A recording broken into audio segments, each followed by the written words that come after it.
Are you looking for a better way to play player props or daily fantasy sports? Well, look no further than Prize Picks. Prize Picks is the leading over-under daily fantasy game. Why? Because it's so easy to use and win. You can make your picks in under 30 seconds and win up to 10 times your money in one day. Right now, we have a special offer for our viewers and listeners of the NBA Exchange. All you got to do is sign up now and use the promo code NBAEX. Prize Picks will match your first deposit up to $100. Yep, that's right. They'll match your first deposit up to $100. So, join the over 150,000 others who found a better way to play and download the Prize Picks app today.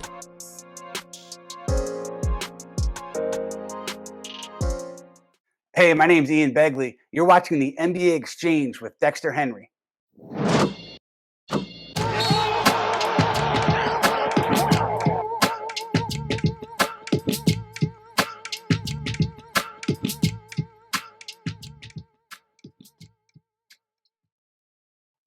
What's good? Happy Monday, everybody. Welcome to the NBA Exchange. I am your host, Dexter Henry. An exciting weekend of NBA playoff basketball. Second round has been pretty good, and it will continue tonight with two more games. One of those games that I'm really excited about, Memphis Grizzlies Game 4 against the Golden State Warriors, and we are going to talk about some Memphis Grizzlies basketball today. Joining me to talk about that, somebody who came highly recommended. So glad to have him here. It is Justin Lewis. He covers the Grizzlies for basketballnews.com. Justin, what's up, man? What's going on, man? Thanks for having me on. Oh, man, glad to have you on. Look, we're going to get right into it with the Grizzlies. A lot to talk about with them. Biggest news around them is Ja Morant. He is likely out for Game 4, listed as doubtful. Taylor Jenkins said it's likely that he will not play. Justin, I'm going to start off with this for you. How big is this injury and how much of a blow is this to the Grizzlies right now? Yeah, it's obviously massive. He's a superstar. He's going to be all NBA. He's averaging almost 40 points per game, around 10 assists and 7 or 8 rebounds. He had 3 steals last game. He's what drives this Grizzlies machine. So it's going to be huge because the Warriors really haven't had an answer for him. And now with him out of the equation, I think the Grizzlies become a little bit easier to game plan. And the fact that it's on the road, usually the role players play better at home. So if you're the Grizzlies, you'd probably prefer the absence of Ja to happen at a home game, so you get some more out of your role players. But these guys are going to have to step up, or it's going to be a long night for the Grizz. It could be a long night for the Grizz. Again, they're down 2-1 going into this Game 4. Now, one thing Justin, you saw a lot about this. The Grizz record without Ja during the regular season was really good, and there's a lot of talk about how good they played so they can withstand that if they don't have that. Does that apply here, or is regular season a different ballgame from who they're facing right now in the second round of the playoffs? I think obviously you have a chance to win it. With no Ja on the floor, they're going to run the system. They're going to create quality shots for everybody on the floor. Golden State's only got a day to game plan for no Ja. And he's not currently listed out. It's doubtful. Right. And if Ja's going to be able to go, he's gonna try to go. But this just could be some some foolery on the injury report to kind of keep Golden State on the edge of what they're going to do. Memphis is going to have to have a lot of things go right. They're going to have to win the rebounding battle. They're going to have to get turnovers and get out in transition. They can do it. I'm just not. I'm not going to get my hopes up. not getting the hopes up there. Now, there's a lot of talk about what went down with the injury that involved Jordan Poole. Looks suspect to me, Justin. I don't know what was going on there. Would you say it was dirty? Because the NBA didn't look into it. They said they weren't going to look into it any further, but something just didn't look right to me there on the injury. What were your thoughts on it? Yeah, it was weird. I don't know how you can explain it. It wasn't a basketball play. I'm a coach and I played growing up, and I don't think I've ever reached at somebody's knee and pushed their hip the other way when there was a loose ball. But that's what happened. At least with Draymond, when he hit Clark in the face, he was at least swiping at the ball, and when Brooks hit Gary Payton, he was at least swiping at the ball. With this one, he wasn't swiping at the ball. He got a handful of knee and yanked it. Now I don't know if there's enough there for that to be where the injury happened. There's talk that they went knee to knee. And then the earlier possession when Ja closed out on a 3-point shot, it could have been when he collided there on the pump fake. We don't really know when it was, but if I'll say this, I don't think there are dirty players in this series. I just think there's been some reckless plays that have taken place and been some unfortunate results.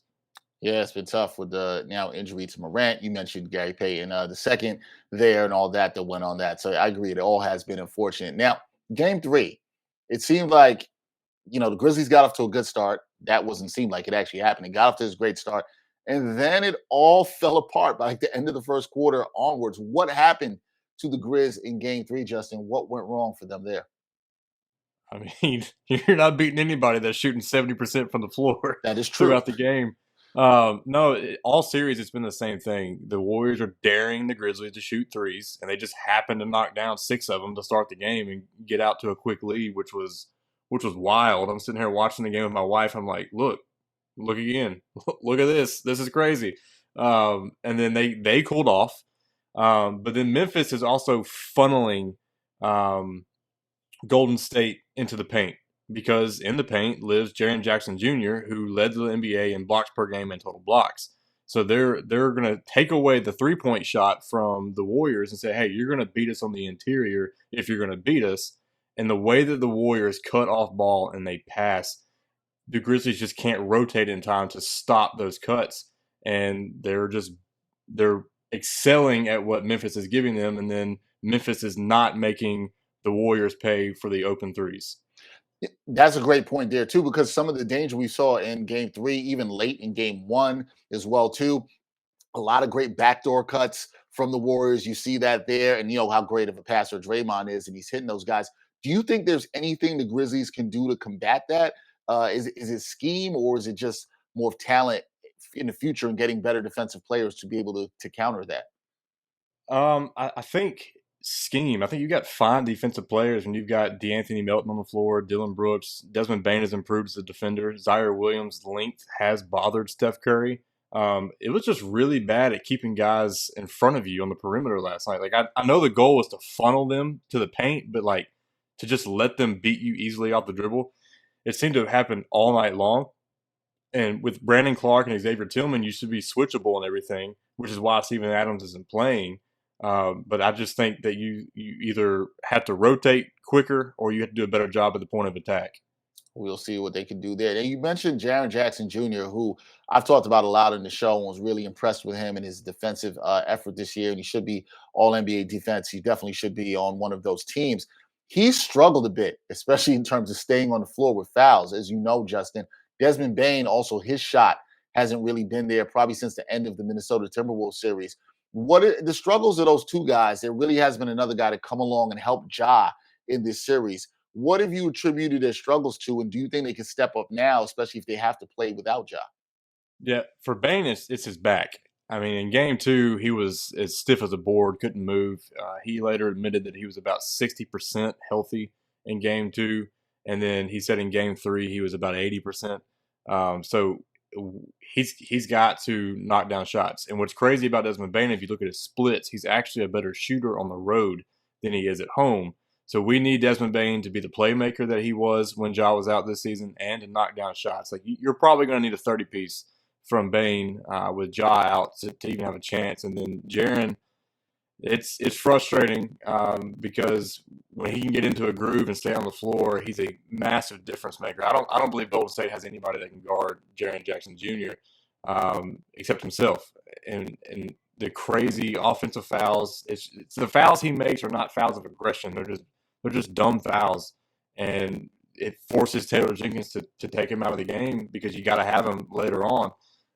But you're going to need him on the floor for 36 to 38, if not 40 minutes, as well as Desmond Bane, and both of them got to be giving you scoring because I don't know if you can trust Dylan Brooks jacking 30 shots next game to bring you home.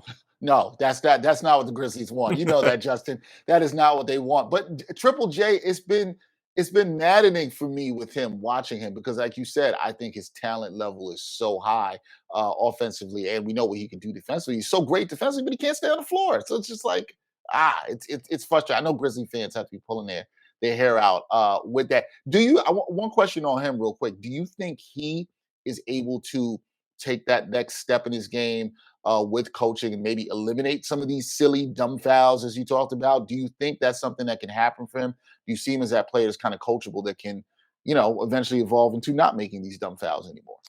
Yeah, so between last season and this season, he actually talked about the timing of when he goes to attempt a block shot. And it was, instead of just trying to go in there and go crazy and block the shot, he was waiting until the ball would just leave their hand to attempt the shot block, so that way he wasn't making contact with a hand or an arm. So that takes an insane amount of focus every second of the game to be able to do that. Hmm. So he's obviously worked on trying to cut that down, but it's really, I think he can improve on it. I think he also gets a short end of a whistle. So I think he has a reputation, and the referees kind of are quick with him. But I think some of it too will, on the offensive end, as he gets to be an older player and he gets stronger, some of those fouls will be cut down. But if they don't, then that $100 million. Yeah, it look like a good investment, Justin. Not looking like a good Yeah. investment if that happens. We're not wishing anything bad. Just it doesn't look like that. So, Justin, the big question that we're gonna have surrounding the Grizzlies going into this game four is, can they get this done? Can they win this game without Ja Morant? That's the big question everybody wants to know. So, what do you think? Can they win this game without Ja Morant? Yeah, I'm just glad you're not asking me, will they win this game without Ja Morant? They can. They absolutely can. They showed that in the regular season. And it comes down to everything's going to have to go their way. They can't lose the rebounding battle again this game. They can't fail to execute when they get the turnovers, because they turned over Golden State a lot in game three. They're going to need that kind of performance again on the defensive end. You can't allow them to shoot 70%. You can't allow Otto Porter Jr. to go off and do his thing.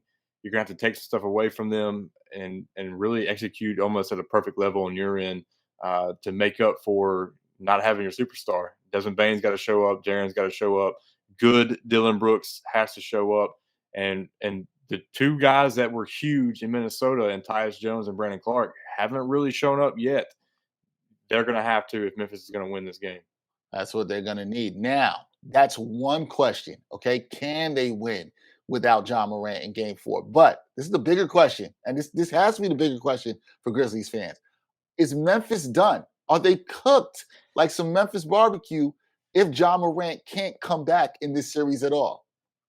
Yeah, if Ja can't come back, they're done. And it hurts me to say, because then people are going to be like, "Oh, you're not a true Memphis fan." But no, it's just the nature of the beast. I think Golden State is probably the best team in the West, and that's just because they got healthy at the end of the year, and Clay is starting to kind of find himself, and Jordan Poole has been incredible, and now you're getting Kuminga some minutes in the playoffs and building his confidence, and just they're a machine, man, and they're tough. And when they get going, and Steph's still coming back from his injury as well, like without that superstar, which you got to have to win in the playoffs, Memphis is done if Ja's out.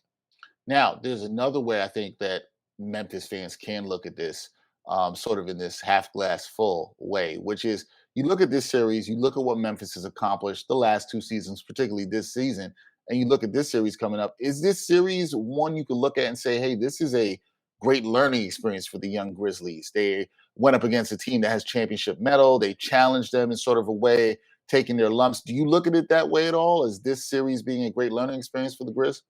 Uh, yeah, and I think it goes beyond the players on the floor. I think Taylor Jenkins is very young himself. Zach Kleiman, the GM, is very young as well. And I think as a franchise as a whole, it's a great learning series. And I think one of the things you're learning is if you don't have shooting, it's going to be really hard to make it to the playoffs, because while you're the best team in the NBA and getting out and running it with your pace and doing what you do there, Steven Adams, your starting center, can't play in two playoff series. And then you've got one guy in Desmond Bane that you can rely on to shoot. And when teams slow it down, which is why Dallas beat the crap out of Memphis all year, is because they slowed it down. And when you have to play half court basketball, you got to be able to shoot it to spread the floor. And so, for Zach Kleiman, he's going to learn this is, our roster is deep, but this is what we need to take that next step going forward. And for Jenkins, it's learning rotations and adjustments and those kind of things. But for the players themselves, obviously, the going up against somebody like Golden State and taking one on the chin like they did, it's going to be something that they can carry with them because this is such a young team. The next few years, they'll be able to look back and be like, when we went through this, this is why we're able to go through this. Yeah, and so with that, even part of going through that adversity, right, is also going through this situation now where they could be without Ja Morant, whether it's game 4 or beyond. So do you think this team can sort of use that as a rallying cry, particularly going into game 4, to get this road win? And like you talked about the role players playing good and the keys to them getting the game 4 road win. Do you also think there's anything in terms of mindset, in terms of that key for them to getting a road win in game 4? Yeah, I think because of what you went through in the regular season, 20 plus games without Ja, like your mindset's not like, oh crap, we're screwed. We don't have Ja Morant. Like, no, your mindset's we've been here, we've done this, we've proven we can do this. We've got everybody else, we've got the pieces, and just think about all the growing pains you went through with Zaire Williams through the regular season and developing him by starting him for about 30 games. Now he's knocking down huge shots and he's guarding one of the best players ever play the game, and Steph Curry as a 20-year-old rookie. I don't think Memphis is going to go in there with the mindset that they're defeated or they have no chance without Ja. I think they're going to go in there and have this fight in them that they've shown all season. How do you evaluate Memphis at this point in the season? Right, we're at this critical point in the series is 2-1. It could go anyway. We all don't know how it's going to go. But let's even say you don't think the Grizzlies can win this if Ja's not here. And I'm inclined to agree with you on that. So if they don't win this series, bounce in the second round, how do you evaluate what this team has done, not just really this season, but the past year jump into this season and the success of that? How do you evaluate what this organization has accomplished? Yeah, so on my podcast at the beginning of the year, we did kind of over unders for everybody in the league, and I was hesitant to put Memphis over their win total, which is right at 500. So the fact they go and finish with the second best record in the NBA, tie for the best record in franchise history, they've made it one round further than they did last season, and they even took a game in the second round. Even if this ends 4-1, this has been such a growing season for a young team that if you look at it as a Memphis fan as anything other than a success, then you're the definition of a fanatic for sure. Because just if you zoom out and look at how ahead of schedule this team is, your oldest player is 28 years old in Kyle Anderson and Steven Adams. To get this far and to prove everybody wrong, it's been a great season regardless of how this series ends. No, that's perfect. That's the last thing I will ask you here, Justin, is with this being a great season, I completely agree with you. No matter what happens to the Grizzlies, it's been a great season. What do you think are the keys to a bright future, particularly if they lose in this second round, right? There's going to be a lot of talk about what can they do next? How do they get to that next level, championship level, get into the conference finals? What do you think are the keys to this organization, this team having a bright future here? I think the first key is Jaren Jackson Jr. He's got to figure it out because for Memphis to be successful, he needs to be the full time starting center, and he needs to be able to play 32 plus minutes a game as the full time starting center. And beyond that, you've got your big three, if that's what you want to call it, and Ja Morant and Jaren and Desmond Bane, and they're young. You're about to lock up Ja to a max contract. You're going to probably pay Bane close to it. And then you've got these cheap contracts in Zaire Williams and Brandon Clark's due for an extension as well. Tyus Jones, is he going to be able to get his money? It's just it comes down to the build of the roster. You've got great starting pieces. You hope Zaire develops to be in that small forward that this team needs. And this franchise has really sought forever. They've never had that small forward. In the grit and grind era with Mike Conley and Tony Allen, Zach Randolph, Marc Gasol, that's the 1, 2, 4, and 5. Who is the 3? And they never found one that could just kind of bring them over the top. And so, with the youth of this team, you've got the time to to figure it out. Kleiman has done a great job of accumulating the assets that if this summer he wanted to make some swing. It kind of hurt that the Lakers didn't make the playoffs because now we're probably not going to get their pick. We would have had 3 first-round picks in this draft. Now you got 2 first-round picks. You got very tradable contracts in Dylan Brooks if you want to move on from him, which I recommend that they do. And then Steven Adams is a big contract. You can put those together and get close to $30 million with a bunch of first-round picks, and maybe bring back a Zach LaVine in a sign and trade or something like that. If there's something like that out there, I don't know if there is, but they have the option. They can continue to be patient, or they can see, hey, we have an early window that could be extended for a long time. Let's find this guy that can go with Ja and Jaren in this role. I want to put one more thing to you with that, because I'm glad you brought up whether they can go the route of not big name hunting, but maybe add another guy who's got a bigger name. What do you think is the correct move for the Grizzlies going forward? Stay the course with this young group and let them continue to develop, or maybe go out and add a piece, where you might have to give up somebody like Brooks or Bane or somebody like that and get somebody else. What do you think is the right course of action for this team going forward? Not including Bane in anything. Yeah. I figured you might not want to include Bane right. there, but they're going to ask, Justin. They're going to ask. No doubt. No, every team would not be doing their due diligence if they didn't ask for Desmond Bane. I think the right thing to do, as much as a fan you want your team to be competing for a title right now, the right thing to do is, as best you can, let this young core continue to develop. Now you're going to run into Tyus Jones as a free agent. Brandon Clark's going to be due his rookie extension, as well as Ja Morant. So I see a scenario where keeping Tyus matters, and that they can, if he's somebody that would rather stay here and win for a little less money rather than going to somewhere like Orlando to be the starting point guard and for more money and losing. It kind of comes down to that for him. From what I've been told, Robert Pera is fine with going into the luxury tax when the time comes. So the bird rights on these young guys will come into play as well. I do think it's time to move on from Dylan Brooks and not bring back Kyle Anderson after this year, after his contract expires. Dylan just kind of takes away from things on the offense, where you'd rather continue to develop Zaire Williams that way and let this team grow, so that 2 to 3 years down the road, when Jaws and Jaren are really just beginning to enter their prime, which is crazy. Ja Morant is not in his prime. And just to think about what kind of player he can be if he can stay healthy is nuts. But just be patient, stay the course, and just develop these young guys and continue to draft well. They've proven that this front office drafts really well. If they continue to do that, Memphis is going to be around for well over a decade. See, I agree with that. It's patience. We need some of that here in New York. Knicks fans need to hear that. See, patience. You stick through it. I don't know. They've been patient for a while, haven't they? Man, Justin, patience, or might have been some incompetence. We might be another ENCE at the end. We've been waiting for a while.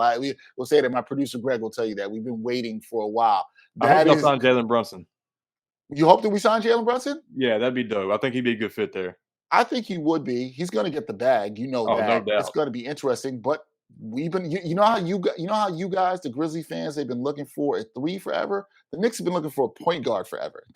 That's what they've been looking for. So maybe he's the answer. We'll see. But everybody, that is Justin Lewis. He does a great job. I hope you enjoyed this conversation. He does a fantastic job with basketballnews.com. Justin, I got to have you back on to definitely talk about the Grizzlies. Again, this has been fine. We'll definitely talk again in the offseason, but continue the great work you do. Everybody should check him out and follow his work. Justin, thank you for joining me on the exchange. I really appreciate it, man. Hope to talk to you soon. Yeah, man. Thanks for having me. No problem. Again, that is Justin Lewis of basketballnews.com. That is it for this edition of the NBA Exchange. Thanks again to Justin Lewis for joining me there. We'll be back on Wednesday with my man Gerard Hector. Remember, he's rooting for the Grizz, so we want to know how he feels after Game 4. We'll talk about that on Wednesday return. That is it. Everybody, peace, be safe, enjoy the basketball. We'll see if the Grizzlies are able to even it up or they will go down 3-1 on Monday night. That's it. I'm Dexter Henry. Until next time, y'all. Peace.